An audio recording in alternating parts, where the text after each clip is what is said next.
Service module bulkhead looking forward. Growing up on Florida's Space Coast, Lynne DeMarche didn't need to study history. Fuel distribution, heat shield, engine assembly. She lived it. March 1979, a picture of the shuttle flying somewhere. As a NASA engineer, her father literally left his mark on the space program. He was there in the beginning. When he passed away last year at the age of 100, it was the beginning of a difficult time for Lynne. My dad passed away in March.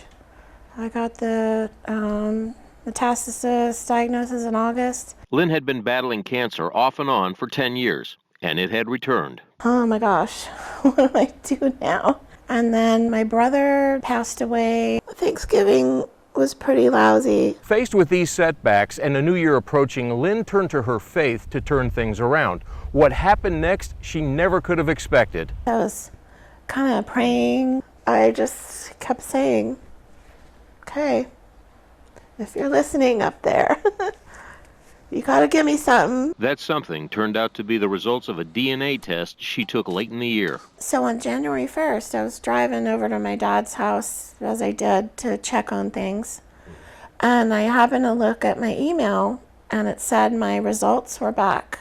So I took a look, and it said British, Irish, French, and German. Quite a shock for a woman whose parents were of Italian ancestry. What's happening there? A short time later, Lynne heard from a woman who claimed to be her sister. She wrote that she, too, had been searching for a sibling.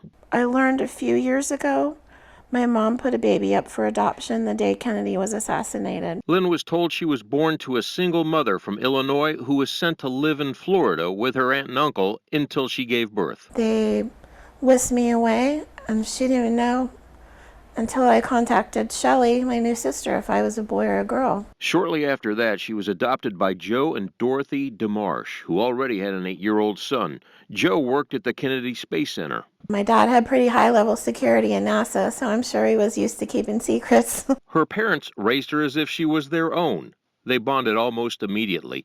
Lynne said she was especially close to her father. I always felt me and my dad we were the ones that had the connection. It almost makes me love them more that they took me in and always made me feel like family. But never knowing that another family existed and that one of them would one day search for her. She hired a private investigator to try to find me. All that changed in January when she discovered a sister who wouldn't give up and a mother who never forgot.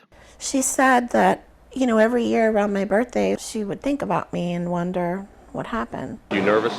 Yeah. Then in February, Lynne and her sister met for the very first time.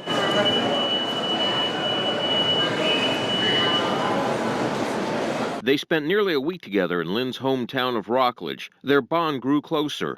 Even though she's still undergoing cancer treatments, Lynne soon plans to travel to Arlington, Virginia, and meet the mother who made that difficult decision all those years ago. She said she feels bad about it, and I said, hey, don't feel bad. I had a wonderful life. I had everything I wanted, and I had the most dedicated parents possible. Gosh, it's just amazing. I think somebody was looking for me. Now that this has happened, I feel so hopeful. I feel like it's almost as if a chapter in my life closed. And guess what? God gave me a brand new life. So I feel like the future is unlimited now.